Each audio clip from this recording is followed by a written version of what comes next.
afin de vivre le miracle au quotidien. Et l'anxiété et l'inquiétude, c'est vraiment deux des plus grands problèmes dans le monde. J'ai regardé un peu les statistiques et selon un grand sondage fait récemment, ce que j'ai lu, c'est qu'un Français sur 10 a connu un épisode dépressif lors des 15 derniers jours, selon un sondage qui a été fait. Et 13% disent avoir souffert l'anxiété ou des phobies très récemment.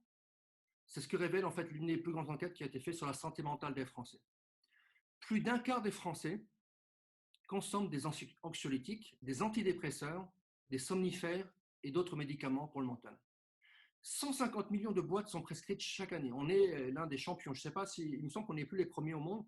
On a été dépassé, mais on est dans le top 3, c'est sûr, au niveau mondial, au niveau de l'anxiété, de la peur, etc. Et malheureusement, c'est aussi le cas de nombreux chrétiens. Parce qu'on est dans ce monde et parfois ça arrive, hein, et il n'y a aucune culpabilité. On se retrouve dedans, on a des saisons spéciales. Et dans la Bible, il y a aussi des gens qui ont vécu des moments durs de dépression, des gens comme Élie ou d'autres, David qui fuyait le. Voilà. Mais ce message aujourd'hui, c'est un message d'encouragement en fait. On peut vaincre l'inquiétude. Il y a vraiment des clés dans la Bible. Et ce n'est pas juste vaincre l'inquiétude pour se retrouver à une situation neutre, mais afin de vivre le miracle que notre Père Céleste veut pour nous au quotidien.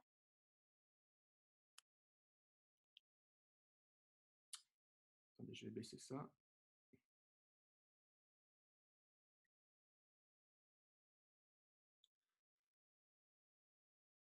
Et malgré en fait ce contexte que je vous ai dressé, vous allez dire bon c'est très négatif, ça commence mal. Eh ben il y a une lueur d'espoir en fait. Cette parole de l'apôtre Paul aux Philippiens, il dit ceci: ne vous inquiétez de rien, mais en toutes circonstances, demandez à Dieu dans la prière ce dont vous avez besoin et demandez-le lui avec un cœur reconnaissant. Et la paix de Dieu, qui dépasse tout ce que l'homme peut comprendre, gardera vos cœurs et vos pensées en Jésus-Christ. Philippiens 4, 6, versets 6 à 7. Si la Bible nous demande de ne pas nous inquiéter, c'est que Dieu sait qu'on va s'inquiéter. Donc ce n'est pas un péché. Mais c'est important de savoir quelle est la source de l'inquiétude et quel degré d'inquiétude nous avons. Récemment, en fait, quelqu'un m'avait dit, il m'a dit, David, tu sais quelle est la différence entre la foi et la folie? Je lui dis, mais non, il dit, parce que dans la foi, tu doutes des fois, tu t'inquiètes. Mais la folie, en fait, il n'y a aucune inquiétude, il n'y a aucune sagesse, tu fonces et tu fais n'importe quoi, en fait. Et alors, moi, j'aimerais vous dire pourquoi on est inquiet.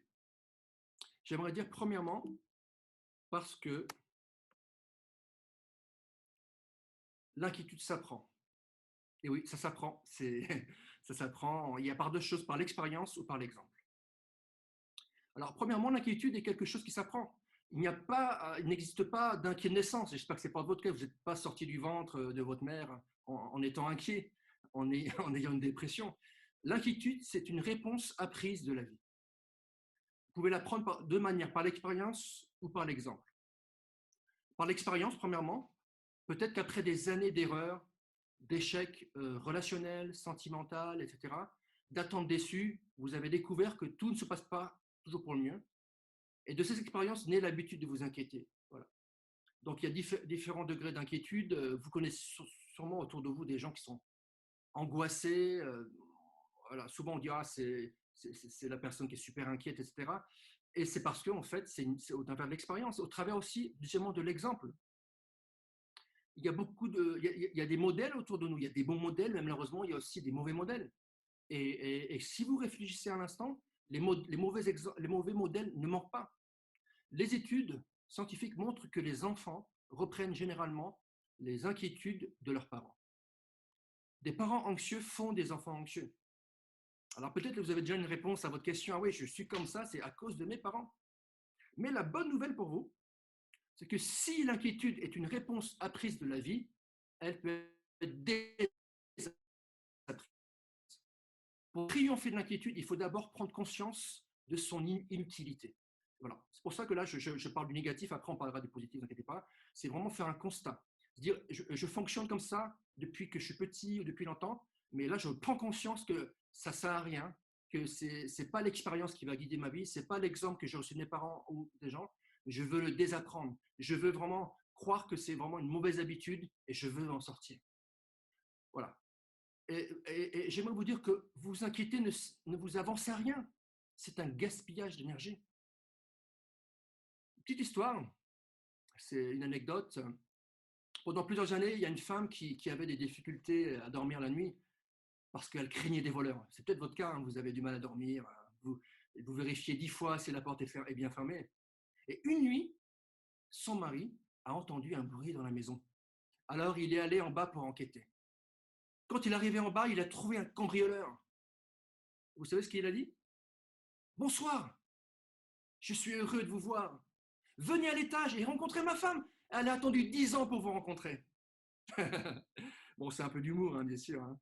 Mais souvent, en fait, on est tellement inquiet, stressé, que on est tellement concentré sur ça, en fait, que c'est ce qui arrive. Et vous connaissez ce passage, c'est dans Job. Il dit, ce que je crains, c'est ce qui m'arrive. Le danger, en fait, de ne pas être conscient qu'on est dans une attitude euh, constante d'inquiétude, c'est qu'en fait, on est concentré sur ça, on n'est pas concentré sur les bonnes choses de Dieu. Et vous savez que de la même manière que la foi est une force positive, l'inquiétude et la peur et le stress est une force négative. Et ça ne vient pas de Dieu. Je ne dis pas que c'est un péché, moi-même, je m'inquiète de temps en temps.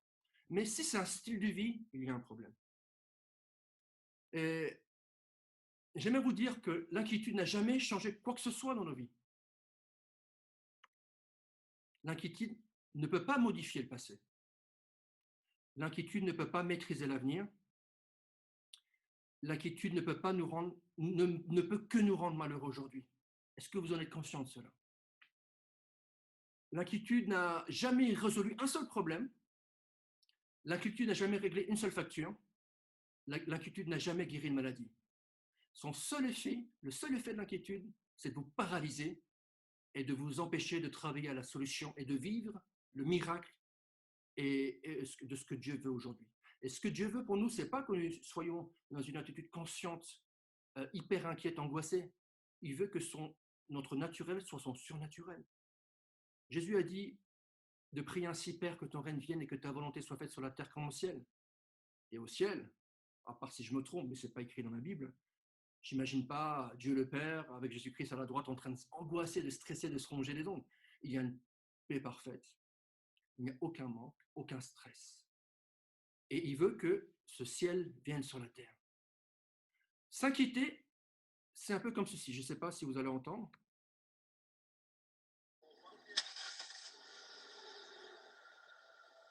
Vous entendez, si vous n'entendez pas, il y a une voiture qui fait du bruit et vous allez entendre.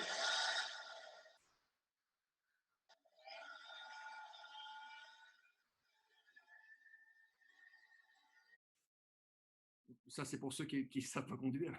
Non. J'allais sortir une blague, dire que ce sont nos sœurs, mais c'est pas bien. Non, non, je n'aurais pas dû le dire. C'est moi aussi, des fois, je conduis mal. L'inquiétude, c'est comme appuyer sur un accélérateur quand le moteur de la voiture est au point mort. Vous consommez du carburant, vous faites beaucoup de bruit, mais vous n'avancez pas d'un centimètre.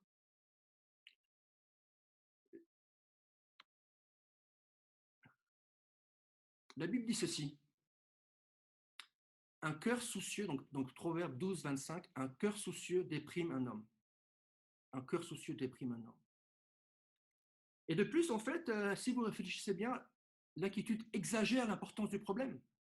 L'inquiétude joue sur notre imagination. Dès que l'inquiétude arrive, on doit la stopper au nom de Jésus. Avez-vous déjà remarqué que lorsque vous vous inquiétez, le problème paraît beaucoup plus grave qu'il est en réalité? Chaque fois que vous repassez un problème dans votre tête, vous avez dans votre esprit, votre inquiétude va grandir et vous avez tendance à rajouter de nouveaux détails. Ce qui fait que l'inquiétude s'amplifie, le problème s'amplifie. Non, pas le problème, mais l'inquiétude s'amplifie et vous êtes de plus en plus déprimé. Un proverbe suédois a dit ceci. L'inquiétude donne aux petites choses de grandes ombres. Vous avez déjà vu ça quand vous marchez quelque part, vous voyez votre ombre, votre bras, votre tête 10 fois plus grand à cause du soleil. Ben, c'est ça en fait, l'inquiétude, si on la garde, on la nourrit, si on l'arrête pas en fait, et ben, ça va créer des grandes ombres et ça va vraiment nous déprimer, et ça va nous amener jusqu'à à l'angoisse, au stress, à la dépression et même jusqu'au suicide. Il y a des gens qui se suicident parce qu'ils ont une vie qui est menée par l'anxiété, par le stress et par l'inquiétude. Et ça m'est arrivé il y a pas longtemps. Je vais raconter une histoire, vous allez vous marrer. Hein. C'est que un jour, je conduisais en voiture et je me mets à saigner du nez.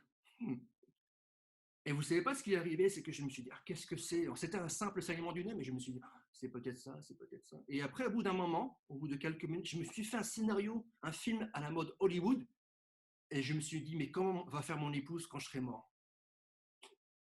Vous m'avez peut-être vous reconnaissez, mais en fait, je me suis arrêté, mais je dis, arrête David, n'importe quoi, c'est juste un saignement de nez, je vais vivre, il n'y a pas de problème. Et en fait, je me suis fait un film. Voilà. Et combien d'entre nous, en fait, nous sommes tellement concentrés sur le négatif de nos vies, les inquiétudes, que nous n'arrivons pas à avancer.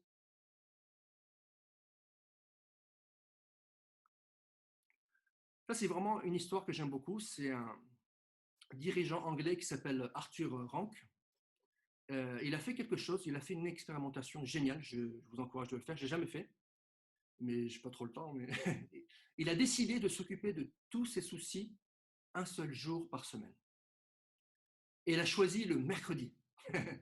Et en fait, qu'est-ce qu'il a fait? Quand quelque chose arrivait qui lui donnait de l'anxiété, il écrivait sur un bout de papier, et il le mettait dans sa boîte à soucis, puis il décidait d'oublier ce souci jusqu'au mercredi suivant. Ce qui est intéressant dans son expérience, c'est que quand il ouvrait sa boîte à soucis, il constatait que la plupart des choses qui le troublaient les 6 derniers jours avaient déjà été résolues le mercredi suivant. En fait, il s'est rendu compte qu'il aurait été complètement inutile de s'inquiéter pour ces choses. Ça va, vous m'entendez toujours? Je regarde. Vincent, on m'entend? Ah, super. Ce serait dommage de parler dans le vide. Je me suis inquiété un peu de ça, en fait. C'était une inquiétude. Non, très bien, continue. Ah, super. Et d'après des études qui ont été faites, bon, ce n'est pas 100% précis, les inquiétudes d'une personne sont à peu près ainsi. 40% de ce qui ne produira, se le produira jamais. 30% des choses sur le passé qui ne peuvent être changées. 12% des inquiétudes sont à propos de la critique des autres. La plupart du temps, c'est faux. C'est faux. 10%, ce sont les inquiétudes sur la santé. Et c'est un cercle vicieux, ça s'aggrave. La santé s'aggrave, plus on s'inquiète. Et seulement 8% de ce qui nous inquiète, ce sont des vrais problèmes qui se posent. Alors, quelle est la solution? Quelle est la solution? Au lieu de s'inquiéter, et je sais que c'est plus facile à dire qu'à faire, mais par la grâce de Dieu, par la puissance de l'Esprit Saint, parlons à Dieu et donnons-lui tous nos problèmes, tous nos soucis. Il est capable d'y remédier. Et vous connaissez ce passage très connu dans 1 Pierre, chapitre 5, verset 7. Déchargez-vous sur lui de tous vos soucis, car car lui-même prend soin de vous. Le Seigneur est notre boîte à soucis. J'espère que je ne le déshonore pas en disant ça, mais c'est vrai. J'ai entendu parler aussi un jour d'un pasteur qui avait tellement de problèmes dans son église. Et quand il revenait de l'église, il disait, il y avait un arbre à l'entrée de sa maison, et il mettait les mains, il disait, par la foi, je mets tous mes soucis dedans, dans cet arbre, et je décide de ne plus y penser jusqu'à demain matin. Et pourquoi? Parce qu'il se rendait compte qu'en fait, son style de vie, ses soucis, ses inquiétudes créent une très mauvaise ambiance dans sa maison. En fait, il en parlait à son épouse, à ses enfants, voilà. Et il disait, non, non, je décide, en franchissant le seuil de ma porte, de ne plus y penser, et je remets ça entre les mains de Dieu, en fait. Après, l'arbre, c'était juste symbolique pour lui. Vous n'êtes pas obligé de faire ça. Vous pouvez avoir une petite boîte à soucis, vous pouvez juste le faire de manière consciente, par la foi. Notre Seigneur est beaucoup plus grand qu'une boîte à soucis. Et mon invitation pour vous, et je je me déchargeons-nous ensemble de tous nos soucis, car il prend soin de nous.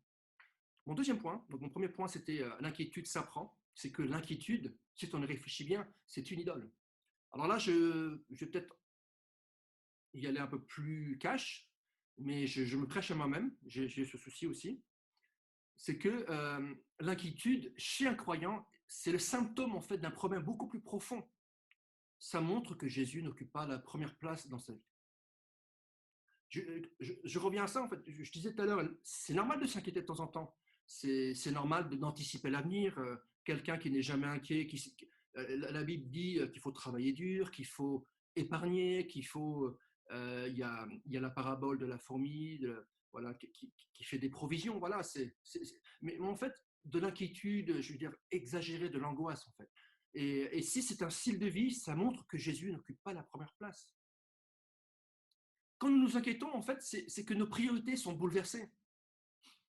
Dieu nous a programmés dans notre être, dans notre ADN, pour que nous fassions de lui le numéro un dans nos vies. À plus forte raison maintenant que nous sommes nés de nouveau, nous sommes une nouvelle créature en Christ, il n'est pas normal en fait que nous laissions l'ancienne nature, qui elle s'inquiète constamment, qui a peur, qui de manière adamique, qui est à l'image d'Adam, prend le dessus. Voilà. Chaque fois que quelqu'un ou quelque chose d'autre que Dieu quelque chose d'autre vole la place de Dieu, notre niveau d'inquiétude monte d'un cran.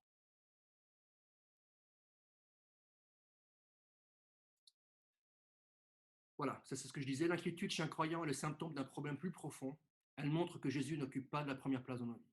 Quand nous nous inquiétons, nos priorités sont bouleversées. Dieu nous a programmés pour que nous fassions de lui le numéro un de nos vies. Voilà. Donc à chaque fois que quelqu'un ou quelque chose d'autre lui vole cette place, notre niveau d'inquiétude monte d'un cran. Par exemple, et je ne dis pas que ce n'est pas important d'avoir de la sagesse, de planifier sa carrière, etc. Mais si vous donnez la priorité à votre carrière, vous vous inquiéterez parce que vous ne voudrez pas perdre votre emploi. Et vous aurez peur aussi de ne pas réussir. Si c'est une relation qui occupe la première place, là encore, vous ferez du souci de peur qu'elle ne se brise.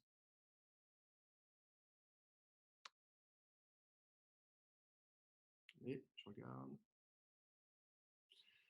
De peur qu'elle ne se brise. En fait, notre relation avec Dieu ne peut pas nous être enlevée, en fait.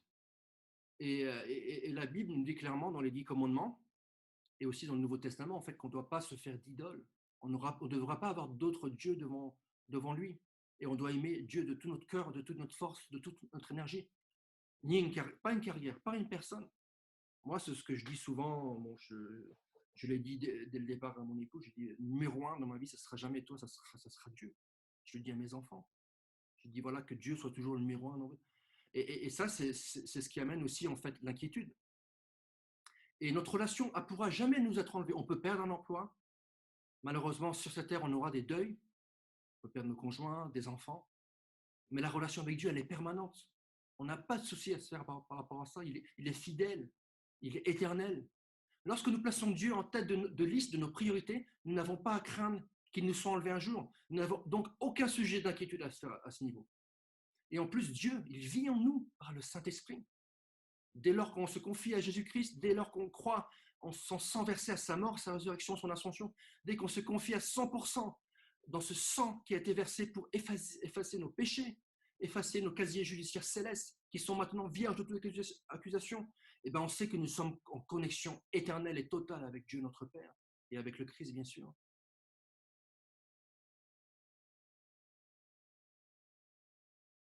La Bible dit ceci: ne vous inquiétez pas pour le lendemain. Excusez-moi. Ne vous inquiétez donc pas et ne dites pas que mangerons-nous ou que boirons-nous, avec quoi nous habillerons-nous. Toutes ces choses, les païens s'en préoccupent sans cesse. Mais votre Père qui est aux cieux sait que vous en avez besoin. Faites donc du règne de Dieu et de ce qui est juste à ses yeux votre préoccupation première. Et toutes ces choses vous seront données en plus. Ne vous inquiétez pas, donc c'est Jésus qui parle bien sûr, ne vous inquiétez pas pour le lendemain. Le lendemain se souciera de lui-même, à chaque jour suffit sa peine. Chaque jour. Moi j'aime beaucoup ça en fait, chaque jour. Pourquoi bien sûr, de manière sage, on planifie l'avenir. Moi, je planifie déjà les études de mes enfants. Mais est-ce que j'angoisse par rapport à ça? Non, j'anticipe. Mais par contre, je vis chaque jour pleinement. Alors, vous voulez vous arrêter à vous faire vous faire de soucis? Alors, faites de Dieu. Alors, je sais que vous le faites déjà, mais je me prêche à moi-même aussi. Faisons à 100% de Dieu et de son royaume notre priorité.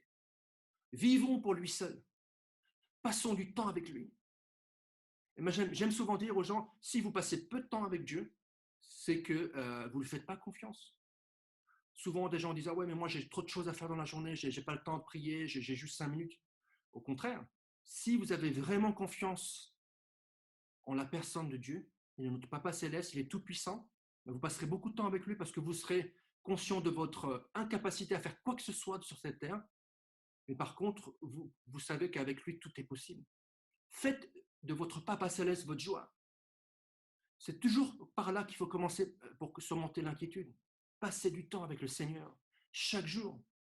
Moi, j'aime beaucoup cette citation de Heidi Baker, une missionnaire en Afrique. Elle a dit que on accomplit plus euh, dans la présence de Dieu qu'en faisant autre chose.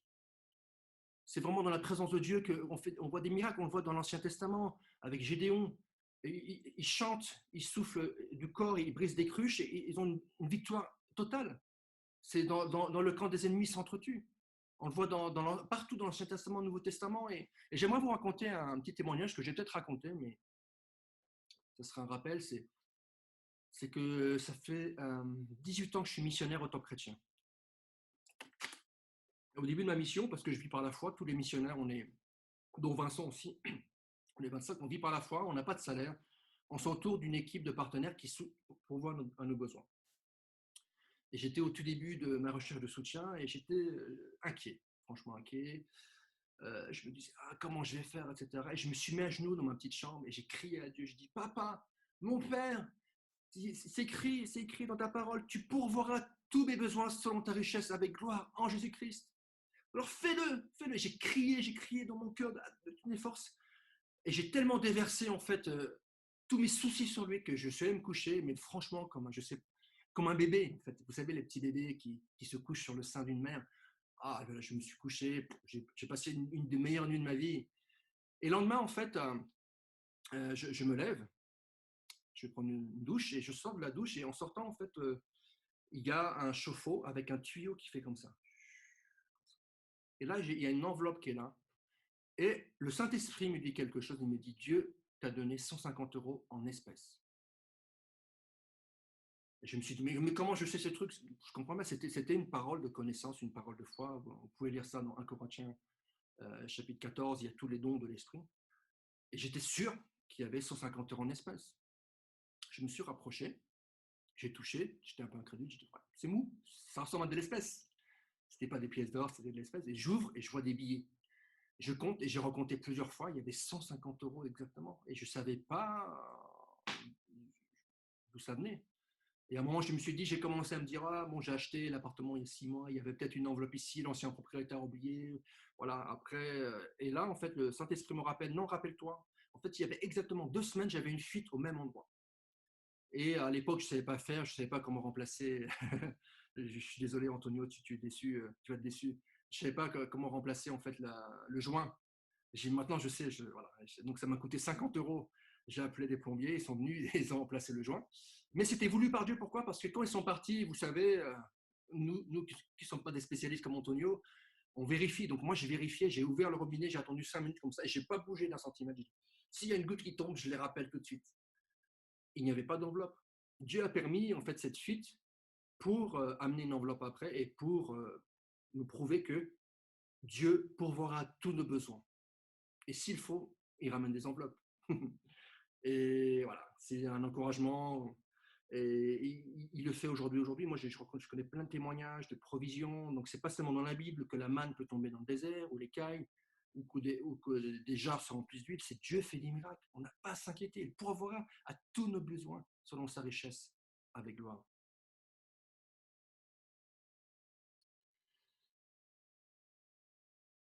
Et ce qu'on lit dans ce verset, c'est premièrement, il faut faire confiance à Dieu.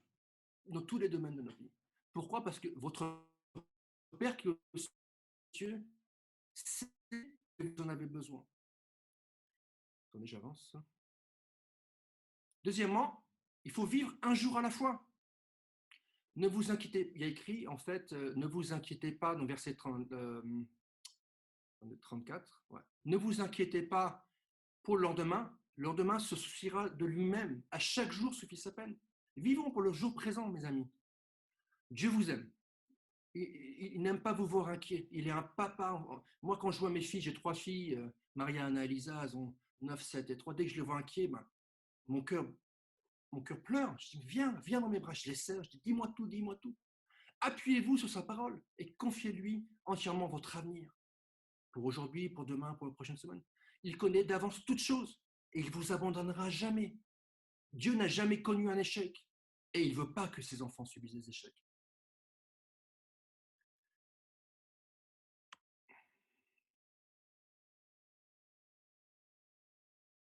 J'avance un peu trop.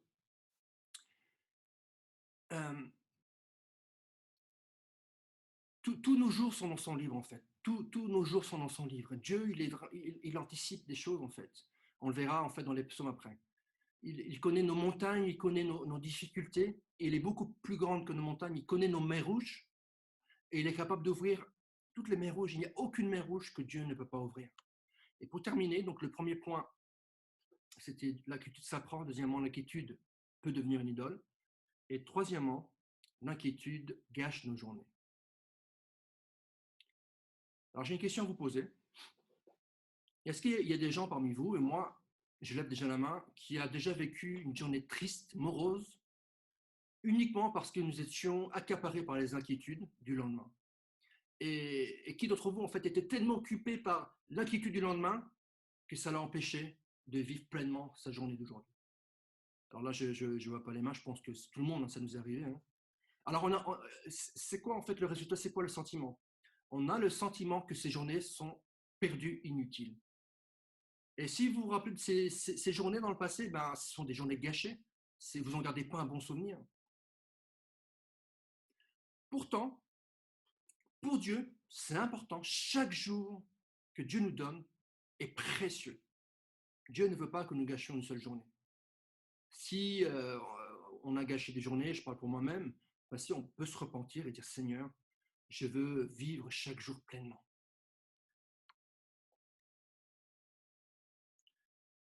Voici ce que dit le psalmiste dans Psaume chapitre 139, verset 16. Sur ton livre étaient inscrits tous les jours qui m'étaient destinés avant qu'un seul d'entre eux n'existe. Et moi, je le crois. Je le crois. Au niveau théologique, bon, j'ai lu beaucoup de livres. Ça dit ce que ça veut dire, c'est cash.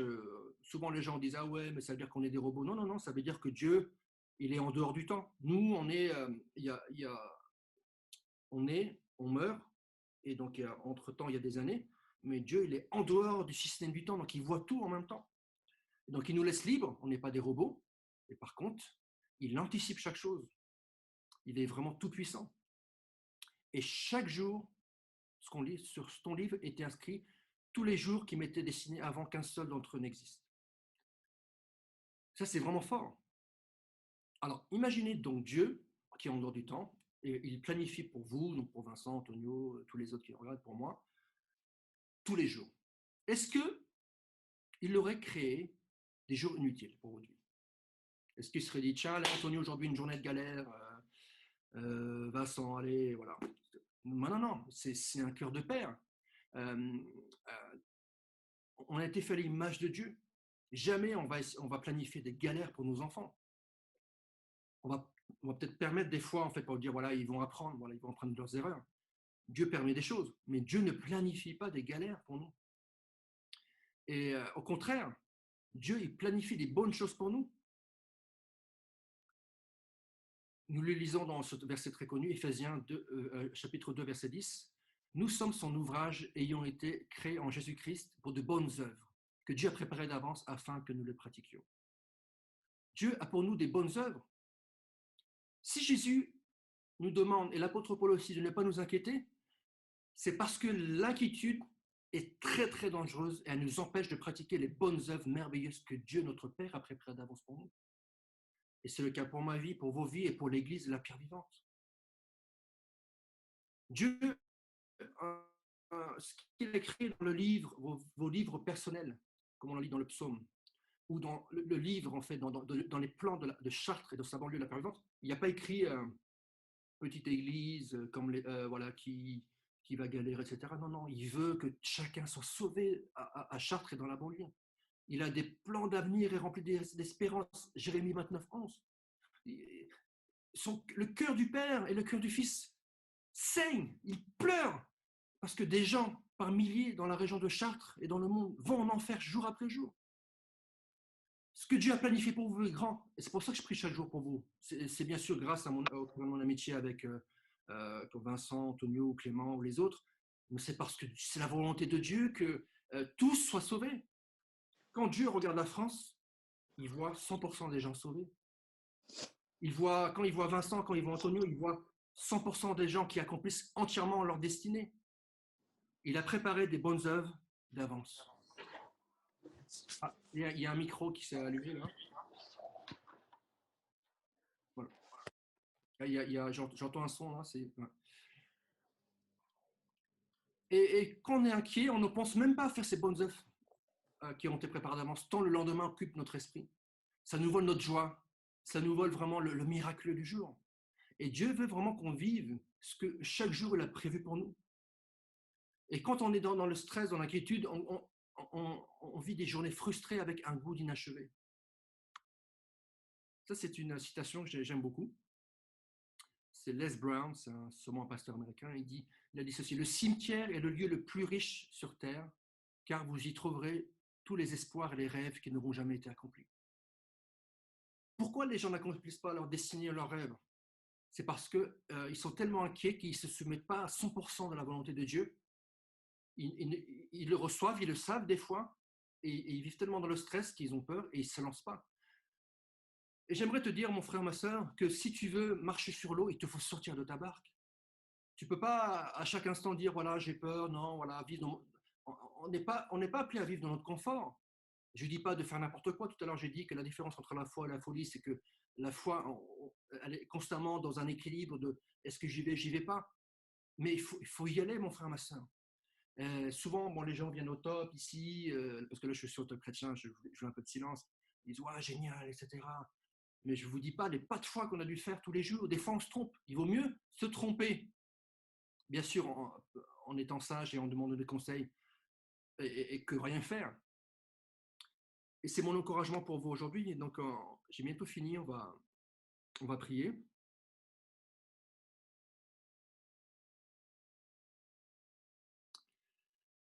Voilà. Donc, pour revenir à...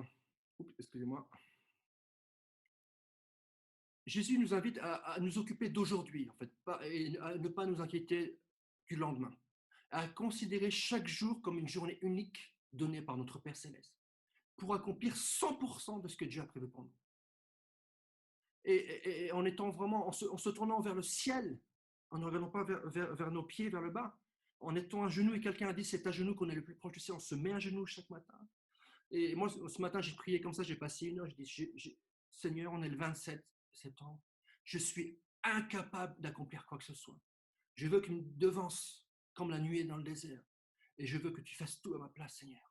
Cette journée, je m'attends à voir le miraculé. Je m'attends que ton surnaturel soit mon naturel. Et le Seigneur veut ça, en fait. Il veut qu'on soit dans une attitude entièrement dépendante de lui. Et qu'on puisse, comme Jésus dans le jardin de Gethsémane, dire Père, ta volonté, pas la mienne, fais ce que tu veux de ma vie. Et chaque jour, vous savez comment je prie, je dis Seigneur, je dis Père, tu as prévu des bonnes œuvres préparées d'avance. Je suis uni à Jésus et je règne avec lui à ta droite dans les lieux célestes. Rien ne m'est impossible. Est-ce que je prie, Saint-Esprit, toi qui es descendu du ciel, qui vis dans mon cœur, c'est que tu puisses m'aider à t'obéir à 100%. Parce que ton désir, tu es venu au ciel pour accomplir, pour étendre le royaume de Dieu. Et je veux que 100% de ce que le Père a prévu soit accompli. Aide-moi sensible à ta voix, à ne pas te désobéir. Et si je te désobéis hier, pardonne-moi. Et souvent, nous attristons le Saint-Esprit. Alors que le Saint-Esprit veut vraiment les bénédictions dans nos vies, dans nos familles, dans nos églises et dans nos villes, dans nos villages. Et quand on est disposé comme ça vraiment à recevoir, à nous détourner, à mettre derrière nous de côté, dire voilà, je refuse l'inquiétude, je refuse la peur, mais par la foi, je tourne mes yeux vers toi, Père Céleste, et je m'attends vraiment à passer une belle journée. Je reçois ces bonnes œuvres d'avance. Je vais marcher dans ces bonnes œuvres, dans ces chemins tout tracés. Et je reçois par la foi toutes les connexions divines que tu as prévues pour moi et ma famille et mon église. Je reçois toutes les provisions divines, toutes les solutions divines, toutes les inspirations divines, les protections divines, les guérisons divines, les révélations divines, les directions divines, la joie, la paix, la grâce, la sagesse, l'intelligence, la puissance divine. Et Dieu fait des miracles. Dieu fait des miracles. Soyez attentifs à la direction du Saint-Esprit, il est là. Et c'est la voix d'une colombe. Bien sûr, si on vit comme ça, notre planning va peut-être être bousculé, mais on aura peut-être des épreuves, comme dans le livre des Actes. Moi, ce que j'aime bien dans le livre des Actes, en fait, c'est qu'il y avait des épreuves, il y avait des douleurs, mais ils vivaient dans le surnaturel. Et il y a des gens qui disent, oui, le surnaturel, c'est plus pour aujourd'hui. Je ne suis pas d'accord, on en a encore plus besoin. Et ça ne veut pas dire que quand on se remet à Dieu, on n'aura plus d'inquiétude ou il n'y aura pas de galère. Mais par contre, on va vivre le plan de Dieu, la joie de Dieu. Et on aura la satisfaction de savoir que Dieu est dans le ciel et que son cœur éclate de joie parce qu'on est obéissant, parce qu'on vit le surnaturel, on vit ce qu'il a prévu et que 100% de ce qu'il y a écrit dans le ciel est téléchargé sur la terre. Voilà, j'ai terminé. J'aimerais vous dire est-ce que les disciples connaissaient, les disciples de Jésus, je sais pas, connaissaient toujours le lendemain, le programme du lendemain? Non. Jésus leur a dit, ne prenez juste pour aujourd'hui, ne prenez pas de bourse, de manteau. Et ils ne savaient pas le programme du lendemain. Cependant, c'est ainsi que le maître Jésus leur a appris à vivre. Il leur a dit, à chaque jour suffit sa peine. À chaque jour suffit sa peine. Ils étaient remplis du Saint-Esprit et de la joie du Père Céleste, ils ont changé le monde.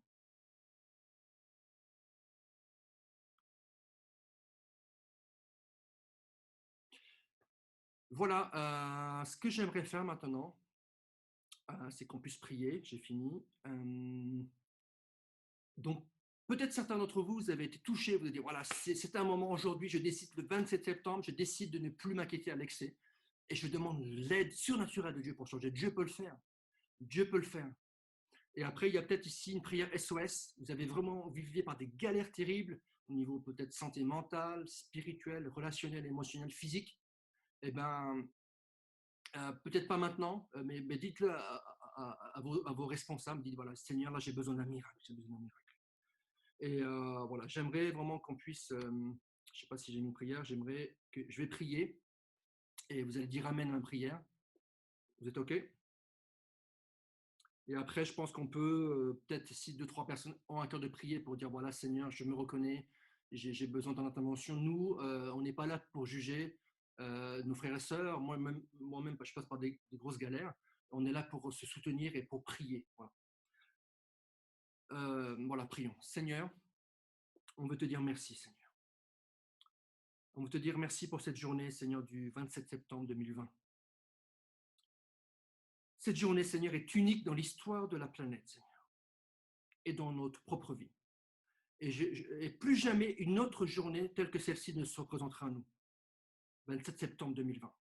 Seigneur, nous décidons ensemble aujourd'hui de ne plus fixer nos yeux sur les montagnes d'inquiétude, mais de lever nos yeux vers ton trône, là où tu règnes et tu es tout puissant. Donne-nous, Seigneur, de faire les œuvres, les bonnes œuvres que tu as préparées d'avance pour nous aujourd'hui, le 27. Ne parlons pas de demain. À chaque jour suffit sa peine. Elles ne sont peut-être pas ces bonnes œuvres dans mon planning, dans mon agenda, dans mon Google Agenda, dans mon Yahoo Agenda, mais elles sont sur ton planning céleste, Seigneur. Alors aide-nous à faire ta volonté, pas notre volonté, au nom de Jésus, par la puissance du Saint-Esprit. Amen.